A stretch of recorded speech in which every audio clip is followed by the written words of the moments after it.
Greetings from Annapolis. As a former teacher and member of the Education, Health, and Environmental Affairs Committee, I know how education is such a high priority for all Marylanders. This week I voted on two bills, one that significantly impacts our state education system and another that relates specifically to the Howard County portion of my district. This week my committee heard and voted out Senate Bill 404, which would require Senate approval of any nominee for the state superintendent. I voted against the bill because I believe the process we have now, and it's been in place for nearly 100 years, is quite sufficient. There really is no problem with the process. I'm deeply concerned about the impact that this bill will have principally on the pool of candidates that we might receive applying for that position.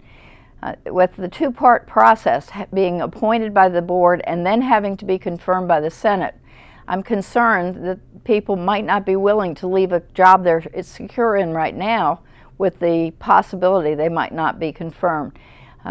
This system has been in place since 1916. It's been working just fine.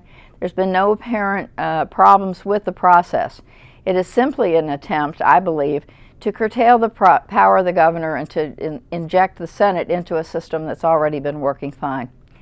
Locally, our Howard County delegation took steps toward transparency.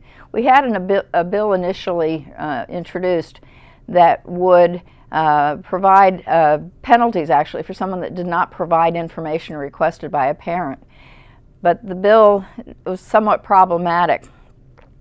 In the guise of transparency, it was really creating more problems. One of the delegates worked carefully and diligently to come up with a bill that really was a better answer to the problem.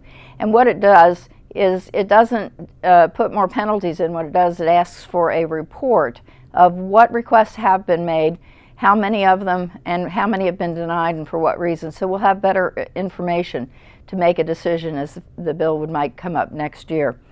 Education continues to be a key part of our dialogue, our discussions here in Annapolis, as it should be, because the children are our future.